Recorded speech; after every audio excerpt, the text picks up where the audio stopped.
नमस्कार छात्र। आज हम कक्षा 5 विषय हिंदी इकाई नंबर 6 हंसी का पिटारा जो एक चुटकुले है इनका अध्ययन करेंगे। चुटकुले यानी जॉक्स। चुटकुले से हमें हास्य प्राप्त होता है और कहा जाता है जीवन में हास्य का बहुत महत्व है। हास्य दुख को भुलाकर जीवन में नई उमंग भर देता है, जीने की प्रेरणा देता है। हंसने से हमारा स्वास्थ्य अच्छा रहता है। जो व्यक्ति हंसता नहीं है वह दुखी रहता है और दुख जीवन को अंत की तरफ ले जाता है। इसलिए हमें हमारे जीवन के दौरान हंसते रहना चाहिए और हंसता हुआ व्यक्ति सबको प्रिय लगता है। तो आइए हम कुछ चुटकुले पढ़ते हैं और अपने जीवन में भी हास्य का अनुभव प्राप्त करते हैं। यहाँ पर एक चुटकुला है और साथ में चित्र भी दिए हैं। चित्र के अंदर एक औरत एक लड़के को कुछ कह रही है। तो चलो देखते हैं। कहती है, बेटा देखना गेहूँ सूख रहा है। गेहूँ यानी गेहूँ। वह कहती है अपने यानी अपने लड़के को कहती है कि बाहर गेहूँ सूख रहा है, कहीं गाय न खा जाए। बाहर उन्होंने गेहूँ सुखाने के लिए रखे थे, तो अपने लड़के को कहती है कि तुम यहाँ ध्यान रखना, कहीं गाय आके खा न जाए। इतना कहने के बाद वह औरत चली जाती है और थोड़ी देर बाद वह वापस आती है तो देखती है कि एक गधा गेहूँ खा रहा था। तो वो कहती है, अरे अरे गधा गेहूँ खा रहा है और तुम उसे हटा नहीं रहे हो। अपने लड़के को कहती है कि ये क्या, मैंने तुम्हें गाय को हटाने के लिए कहा था जो गेहूँ ना खा जाए, लेकिन यहाँ गधा खा रहा है और तुम इसे हटा भी नहीं रहे हो। तो लड़के ने उत्तर दिया, आपने तो गाय को हटाने को कहा था, यह तो गधा है। लड़का कहता है कि आपने गाय को कहा था, तो गाय आए तब मैं उसे हटाऊंगा, लेकिन ये तो गधा है इसलिए मैंने नहीं हटाया। तो इसमें लड़के की सोच के अनुसार यह सोचता है कि माँ ने गाय को हटाने के लिए कहा था, लेकिन ये तो गधा है। लेकिन गधा हो या गाय हो, गेहूँ तो खा ही रहा है। तो ये था पहला चुटकुला। अब दूसरा है, दो दोस्त हिंदी व्याकरण की तैयारी कर रहे थे। पहला दोस्त, दीपक मिठाई नहीं खाता। एक वाक्य है, दीपक मिठाई नहीं खाता। इसमें दीपक क्या है? दूसरा दोस्त था वो तुरंत उत्तर दे देता है कि मूर्ख। दीपक है वो कैसा है? मूर्ख है। क्यों मूर्ख है? क्योंकि वाक्य में क्या कहा है? दीपक मिठाई नहीं खाता। मिठाई नहीं खाता, ऐसा व्यक्ति को कैसा मानना चाहिए? मूर्ख ही, क्योंकि मिठाई सबको पसंद है और ये मिठाई नहीं खाता दीपक, इसलिए दीपक मूर्ख है। लेकिन दोनों दोस्त तैयारी किसकी कर रहे थे? व्याकरण की। और पहले दोस्त ने व्याकरण के अनुसंधान में यह प्रश्न पूछा था कि दीपक मिठाई नहीं खाता, इसमें दीपक क्या है? तो दीपक व्याकरण की दृष्टि से क्या है? कर्ता है, एक संज्ञा है। ठीक है। अब दूसरा, मालिक नौकर से। एक मालिक था, वह अपने नौकर से कहता है, तू कोई भी काम करने से पहले मुझसे पूछ लिया कर।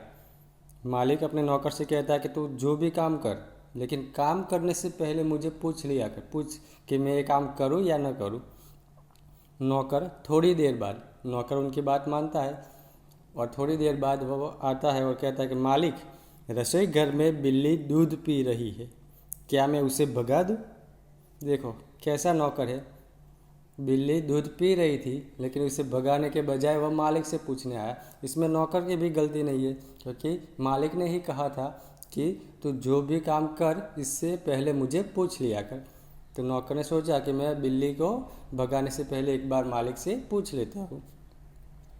अब आगे का एक चुटकुला है।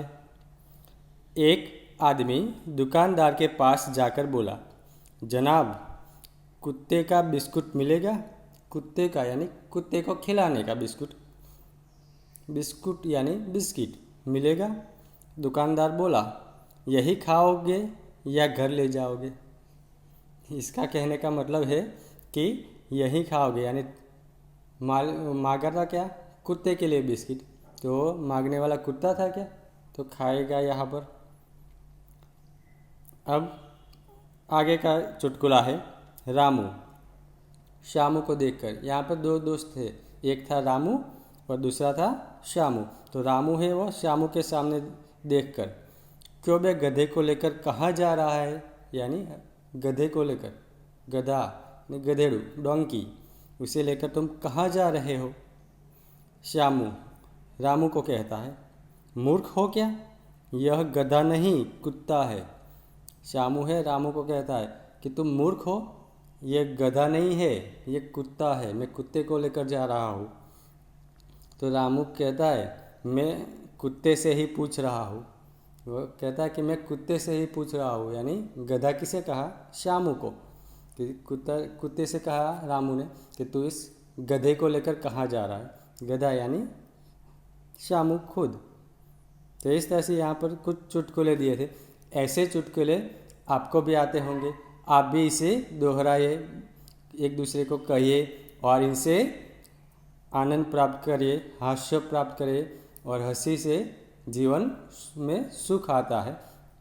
हमारे जीवन में ऐसे कई सारे प्रसंग बनते रहते हैं जिससे हमें कहीं ना कहीं से कुछ न कुछ हास्य आनंद मिलता है, और यही आनंद है, यही हंसी है, हमारे जीवन में नए रंग भर देती है, नई उमंग पैदा करती है। तो इसीलिए हमें कभी भी कोई भी परिस्थिति में दुखी नहीं रहना है, हमेशा हंसते रहना चाहिए। अगर आप दुखी रहोगे तो आपका समय है जल्दी से नहीं बीतेगा। सोच लीजिए, अगर आपको बहुत ही दुख हो रहा है तो उस दिन सुबह से लेकर शाम तक दिन कटता ही नहीं है, दिन पसार ही नहीं होता, लगता है बहुत बड़ा दिन है, बहुत लंबा दिन है। लेकिन अगर आप हंसते रहेंगे तो पता ही नहीं चलेगा दिन कहाँ गुजर गया। तो इसी तरह से हंसने से हमारे जीवन भी कैसे बीत जाएगा आपको पता ही नहीं चलेगा। इसीलिए हमेशा हंसते रहना चाहिए, और इतना भी नहीं हंसना चाहिए कि लोग हमें पागल समझे। हंसना चाहिए, लेकिन अपने जीवन में जितना उपयोगी हो बस उतना ही, ठीक है। अब इनका कुछ अभ्यास है वह देख लेते हैं। अभ्यास में पहला प्रश्न है, बच्चों को अपना मनपसंद चुटकुला सुनाने के लिए कहें और प्रोत्साहित करें। आपको भी अब कई सारे चुटकुले आते होंगे, तो आप भी ये चुटकुले एक दूसरे को कह सकते हैं, ठीक है। पत्रिका में से चुटकुले खोजकर पढ़िए। आपके घर अखबार तो आता ही होगा, या कई बाल पत्रिकाएं भी आती होगी, इसमें भी कई सारे चुटकुले आते हैं। खासकर शनिवार के दिन कि जो अखबार है इसके अंदर चुटकुले आते हैं, तो आप इसे पढ़िए, इसे अपने नोट में भी कॉपी कर सकते हैं, ठीक है। फिर आगे का प्रश्न है, प्रश्न नंबर 3, निम्नलिखित शब्दों का विलोम शब्द ढूंढकर लिखिए। विलोम का अर्थ है विरोधी, ठीक है। यहाँ पर 2 स्टार दिए हैं, दोनों स्टारों के अंदर कुछ शब्द है वो एक दूसरे के विलोम है, विरोधी है, तो आपको इसमें से ढूंढकर लिखना है। जैसे एक उदाहरण दिया है गलत, तो उनका विलोम है सही। वैसे ही बाकी सारे शब्द भी हमें इसमें से ढूंढकर लिखना है। जैसे सुबह है, तो इसका विलोम क्या होगा? शाम, सुबह का शाम। फिर दोस्त है, दोस्त का विलोम होगा दुश्मन। दिन का विलोम होगा रात। गलत तो सही आ गया। मूर्ख तो मूर्ख का होगा बुद्धिमान। सूखा तो गीला। तो इस तरह से विलोम शब्द आपको लिखने हैं।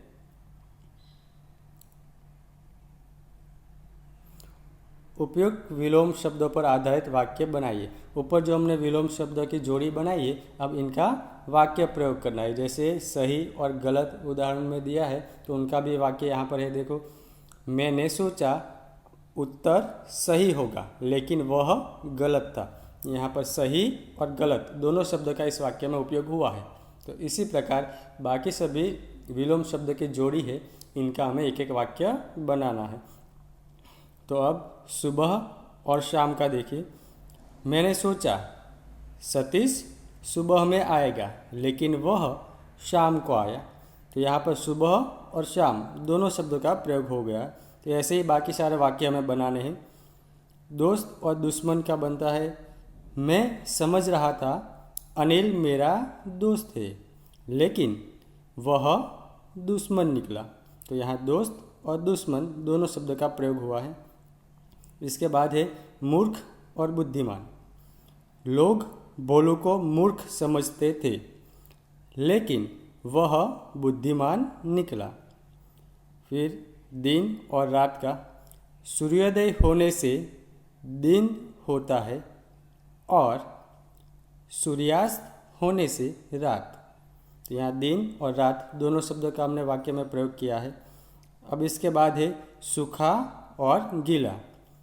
मैंने सोचा मेरा पजामा सूखा होगा लेकिन वह गीला था। तो इस तरह से जो विलोम शब्द की हमने जोड़ी बनाई, उनका हमें वाक्य में प्रयोग करना है। इसके बाद है प्रश्न नंबर 4। इन्हें और क्या कहते, छांट कर लिखे। यानी इसमें समानार्थी शब्द है। इस प्रश्न के अंदर हमें समानार्थी शब्द की जोड़ी बनानी है। इससे पहले जैसे हमने विलोम शब्द यानी विरोधी शब्द की जोड़ी बनाई, ठीक उसी प्रकार यहाँ पर हमें समानार्थी शब्द की जोड़ी बनानी है। एक उदाहरण है दोस्त। तो दोस्त का विलोम होगा मित्र। ठीक है, ये दोस्त आ गया, ये मित्र आ गया, तो ये समानार्थी शब्द है। अब बाकी शब्दों की भी हम जोड़ी बना लेते हैं। सुबह, तो सुबह कहते हैं प्रातःकाल। मूर्ख, मूर्ख को कहते हैं बेवकूफ़। वक्त, तो समय। तो इस प्रकार से यहाँ 4 समानार्थी शब्द है। अब प्रश्न 5 में है उपयुक्त समानार्थी शब्द आधारित वाक्य बनाइए। अब इन समानार्थी शब्द का भी हमें वाक्य बनाना है। जैसे दोस्त और मित्र का उदाहरण दिया है। जैसे राजा और कालिदास अच्छे दोस्त थे। राजा और कालिदास अच्छे मित्र थे। तो यहाँ पर दोस्त और मित्र का एक एक वाक्य बना है। उसी प्रकार हमें बाकी सब का एक एक वाक्य बनाना है। अब सुबह और प्रातःकाल का। मैं सुबह जल्दी उठता हूँ, यह सुबह का हुआ। अब प्रातःकाल का वाक्य कैसे बनाएंगे? सुबह के स्थान पर हमें प्रातःकाल रख देना है। मैं प्रातःकाल जल्दी उठता हूँ। उसी प्रकार अब मूर्ख और बेवकूफ़ का। कालिदास मूर्ख था। अब मूर्ख के स्थान पर हमें बेवकूफ़ शब्द रखकर वाक्य फिर से लिखना है। कालिदास बेवकूफ़ था। अब वक्त और समय का। इसी वक्त गाड़ी जा रही थी, और समय के लिए वाक्य है इसी समय गाड़ी जा रही थी। तो इस प्रकार यहाँ पर हमने कुछ चुटकुले का अध्ययन किया। इसके बाद अभ्यास की भी चर्चा की। तो चुटकुले से हमें सीखना क्या है कि हमें हंसते रहना चाहिए। और हंसने से हमारे जीवन में क्या फ़र्क आता है? हमारा जीवन आराम से गुजरता है, नई उमंग पैदा करता है। ठीक है, तो इस प्रकार से हमें भी हंसते रहना चाहिए। ठीक है, धन्यवाद।